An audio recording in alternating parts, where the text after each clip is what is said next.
E eu gostaria que você agora colocasse a sua mão posta para cá, uma ação profética, de que você quer abençoá-lo, que você deseja ouvir que o servo de Deus, vaso de Deus, fale para você nessa noite o que Deus tem no teu coração. Oremos.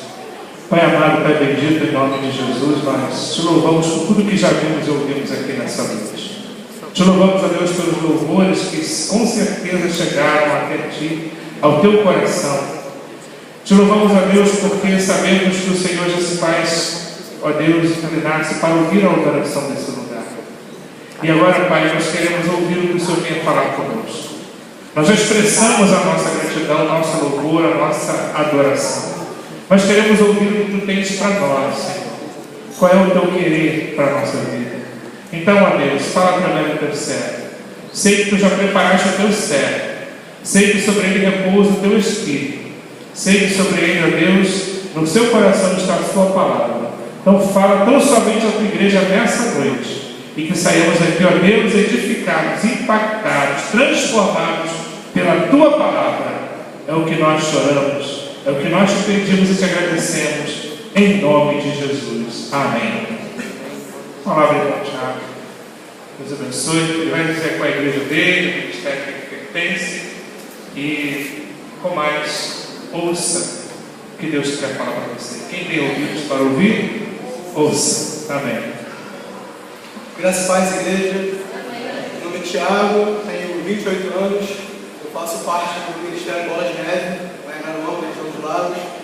Eu sou missionário da agência missionária Eu Escolhi Agir, vocês podem ver na camisa. E hoje eu mando um abraço do pastor Luciano, que está em missão, e do pastor Leandro, que é o pastor da minha igreja. Um abraço a todos vocês. E vamos compartilhar a nossa palavra lá no livro de Romanos,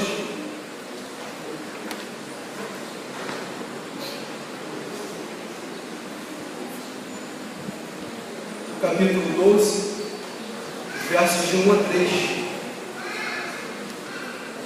Quem achou, amém? Quem achou, misericórdia. Assim é fácil, né? Assim é fácil esse mistério. Então vamos lá, pessoal.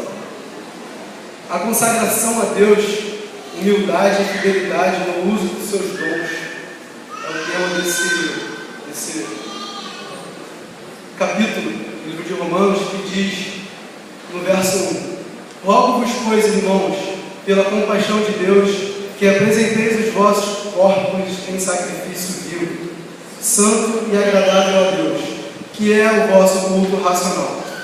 E não vos conformeis com este mundo, mas transformai-vos pela renovação do vosso entendimento, para que expresseis qual seja a boa, agradável, perfeita vontade de Deus.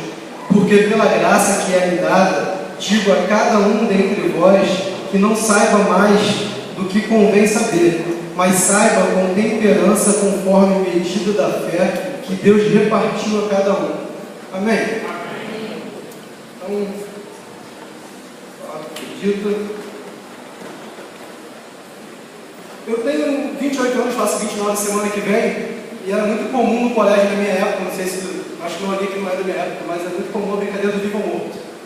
Vocês conhecem essa brincadeira? Então vamos praticar? Vamos praticar, porque essa mensagem hoje ela precisa falar um pouquinho disso. E a gente começa com uma brincadeira, né? Viu? Moa, aí tem aquela pegadinha, né? Moa, todo mundo entende. Mas não é para levantar mais, não, só para vocês poderem entender o negócio.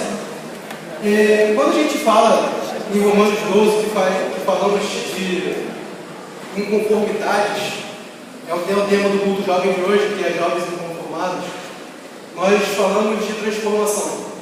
Porque não adianta nós sermos jovens inconformados e não buscarmos nada para mudar isso. E para poder falar um pouquinho de transformação, eu gosto de trazer mensagem contando história. A gente vai contar uma historinha, não sei se vocês conhecem aqui, como é produzido o vinho. Vocês conhecem desde a colheita até o estado final de cada mesa? A igreja conhece esse processo todo, além da manda para mim. Acho que o pessoal não conhece, então vamos conhecer um pouquinho de como funciona a história do vinho, e a gente vai entender um pouquinho como funciona a vida de um jovem conformado. Ela é bem parecida. A gente caminha bem do lado um do outro, o jovem conformado com a produção do vinho. A produção do vinho ele começa com a vida, que a gente fez aqui o vivo, que é quando a gente planta a sementinha da uva. E nós regamos e nós olhamos lá, tempo bom de estação, olhamos a terra fértil, tem todo um preparativo para aquela semente estar plantada ali. E esse é o tempo que a gente fala que é tempo de vida, porque é quando essa semente começa a frutificar, ela começa a crescer, virar uma árvore, né? Ela começa a se desenvolver.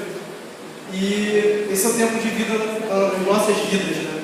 É quando a nossa mãe engravida, e no caso é a nossa sementinha, né, que foi plantada lá na barriguinha da mamãe, que a gente fala em cima, né, que a gente é pequeno, e a gente nasce. E aí começa a vida. É um comparativo bem próximo da nossa realidade. O tratamento que a uva tem até chegar no vinho, e do nosso nascimento até o nosso crescimento na vida espiritual. Eu falo isso do nosso, porque eu falo com os nossos jovens. Não que os jovens há mais tempo não tenham esse entendimento, mas eles já passaram por esse processo, e às vezes ainda passam, mas é um pouco menos. E na fase de vida, na fase que nós nascemos, aquela uva também nasceu, né? Porque a videira cresceu, deu aquelas uvas bonitas, e aí começa a parte interessante da história. O agricultor ele pega um saco de pano, ele pendura no pescoço, e ele começa a vir com uma faquinha, com uma ponta bem afiada, e ele vai tirando pedacinho por pedacinho daqueles cachos, mas não é qualquer cacho que ele tira. Ele avalia. Ele passa pelas videiras olhando, e do nada ele olha para aquele cacho de uva, então ele olha se aquela uva está grande, se ela está pequena, se ela está esverdeada, se ela não está. Porque tem todo um processo, ele não pode tirar qualquer uva do pé, porque se ele tirar qualquer uva do pé, a uva vai morrer. E a gente vem para a vida nossa, jovem, né? A gente é criado pelos nossos pais, nós estudamos em colégios bons, nós temos educação dentro de casa, nós fazemos tudo de acordo com o que nossos pais mandam até um certo ponto. Porque a partir daí a gente acha que tem vida própria. Mas esse acha que a gente tem vida própria com 6 anos de idade, né? É um absurdo isso hoje. Com 6 anos de idade eu falo, não quero, eu quero fazer isso. Aí eu não vou. Esse eu não vou, esse eu não quero, a gente identifica como essa uva que não está pronta para ser colhida. Legal? É uma uva que não está pronta. Porém, aquele que está no colégio, com boas notas, e respeitando o pai, vindo para a escola bíblica, e tendo seu caminho certinho dentro da igreja, são aqueles que estão prontos para serem tirados para uma nova fase. E assim começa a nossa grande transformação, porque quando essa fruta selecionada, essa uva selecionada, ela é tirada do pé, ela não é jogada de qualquer forma em cesto, ela não é botada no chão, na terra, ela é colocada dentro de uma bolsa de pano. Essa é a parte mais interessante, porque a bolsa de pano ela vai aquecer a fruta, não vai deixar que passe umidade, não vai deixar que aquela fruta se estoure, ela tem todo um cuidado com aquela fruta. E a gente mais uma vez lembra quem? Na nossa vida? Nossos pais. Porque o filho que tem a direção dos pais, o jovem que tem a direção dos pais, que aceita que o pai abraça, caminhe com ele, mostrando quais são os caminhos certos, esse é um filho protegido. Esse é um filho que entende que o pai não quer que essa transformação aconteça antes do tempo. É o filho que entende que essa proteção é necessária. É igual essa fruta que foi colhida, porque não foi a fruta rebelde e aquele não é um filho rebelde. Então é uma comparação onde eu falo que a produção do vinho é muito igual à nossa vida. Sendo que chega um certo momento da nossa vida, nós jovens, que as escolhas chegam. E a gente começa a ter sempre 2 opções. O caminho do bem e o caminho do mal. E eu posso falar por mim, eu tenho um chamado na minha vida missionária, tanto que esse chamado está se cumprindo, eu estou indo a vários lugares do Brasil pregar. Está sendo assim, uma bênção na minha vida, mas por muito tempo eu fui rebelde a esse chamado. E para poder entender esse chamado, muitas pessoas também têm essa rebeldia de não sou eu vou mais tarde, quem sabe um dia eu chego lá. E a gente passa por um processo, né? E a gente volta lá na uva. Porque aquela uva bonita que foi cuidada por um certo tempo, para ela poder tomar experiência a chegar na frente e falar alguma coisa, no caso a uva falar alguma coisa, ser aquele vinho de qualidade, ela passa por um momento muito tortuoso para ela, que é um tonel de madeira, que se for aproximado do chão tem aqui do meu tamanho, porque eu sou pequenininho, e na metade desse tonel tem tipo um filtro de ferro, tipo um coador, e embaixo é uma parte de armazenamento. E os pais pegam os filhos e não preparam que os filhos vão para esse triturador. Mas lembra daqueles caminhos? E todo filho, para poder dar valor aos pais, ele sempre escolhe o segundo caminho. É impressionante. Dificilmente a gente vai ver um filho que escolhe o primeiro caminho, que vai sempre de vontade, que sempre vai querer, que sempre está ali.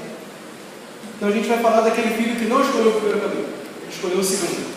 E vai acontecer com ele o que aconteceu com a uva. A uva foi jogada dentro desse tonel. E já ao ser balançado o sapo, ela já se machucou porque ela caiu numa peneira de ferro. A casca já foi ferida, já saiu alguma coisa dali. E esse tonel ele é cheio até um certo ponto que fica até a altura dos joelhos. E nisso é chamado 2 ou 3 pessoas, dependendo do tamanho do tonel, para que entre nesse tonel. E quando essa pessoa entra, ela faz o que com a uva? Ela pisa. E ela começa a pisar a uva por um bom tempo. E fica pisando a uva, e pisando a uva, e pisando a uva. Porque é através do suco da uva que se faz a produção do vinho. E essa uva é pisada. E aquele filho que não escolheu seguir os caminhos dos pais? Que não ouviram os seus pais? Eles são pisados, mas não por um agricultor que tem a visão em preparar a uva. Eles são pisados por esse mundo que há de fora. Essas adversidades, que são jovens que não escutam os pais e se entregam às drogas. São jovens que não escutam os pais e param de estudar, e quando chegam aos 28 anos, falam: quem sou eu? O que eu fiz da minha vida? São jovens que acham que a promiscuidade, o sexo, é a maior aparência da própria vida. Acham que sem aquilo não vão viver. São jovens que acham que o id do Senhor não existe. Que ele acha que o verdadeiro id é o id dele para onde ele quer ir. Sendo que, não por conta da uva, mas por conta de Deus, porque é uma pessoa marcada, é um jovem marcado por Deus, então Deus traz esses jovens para a tortura da uva, porque Deus começa a apertar esse jovem. E quando ele menos espera, começa a perder os amigos, começa a perder a namorada, começa a perder o emprego. De repente, aquele jovem que tem, os pais têm uma condição melhor, começa a perder a motinha, começa a perder o carro, porque os pais são culpados disso, de ver os filhos se afundando, e cada vez que o filho afunda mais, ele tem um prêmio. O filho foi lá e usou droga, o pai acha que para tirar o filho da droga, dá mais Xbox novo, então o filho vai ficar mais em casa.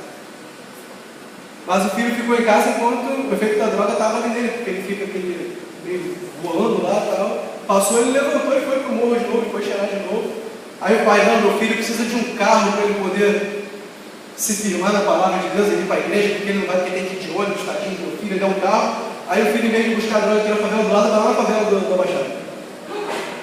Ele piora a situação do filho. E ele dá um prêmio para o filho, gente. Ele proíbe o filho de vir para a escola bíblica. Você está de castigo, meu filho. Você não vai assistir mais o culto da escola bíblica. É o maior prêmio que o filho pode ganhar. No mundo carnal, porque no mundo espiritual o pai acabou de matar o filho. Ele afundou o filho de uma vez que nem ele sabe o que fez pelo filho. Mas a gente está comparando a vida do jovem com a uva, né? Mas foi o que aquele agricultor fez com a uva. Ele pisou aquela uva até que não sobrasse mais nada além de uma certa pele. E isso é o que acontece com o jovem que procura esses caminhos tortuosos. Ele fica esmagado no chão, estatelado, largado, de tal forma que nem os próprios traficantes que venderam as drogas para eles têm pena deles. É uma situação lastimável. A gente que tem a oportunidade de fazer missões em comunidade, a gente vê jovens caídos, agonizando, a gente vê jovens, eu tenho 29 anos, ver jovens de repente chegarem de novo afogado com 9 anos de daqui com um fuzil na mão. Isso é muito triste. Cada vez que eu vou uma missão dessa que eu volto, aí eu me pergunto o que aconteceu, porque eu não volto feliz, eu volto triste. Eu chego em casa porque nós, Deus Colegiais, nós somos proibidos de chorar em missão. Nós somos proibidos de transmitir sentimentos para vocês que vocês não confiam no que a gente está fazendo. E se a gente chorar, a gente vai demonstrar fraqueza para vocês. E quando eu chego em casa, é o momento que eu me pego no meu travesseiro e choro de verdade, porque eu estou um jovem conformado. Eu vivo o Romanos 12. Eu não aceito mais o que está nesse mundo. E eu escolhi agir para poder mudar essa história.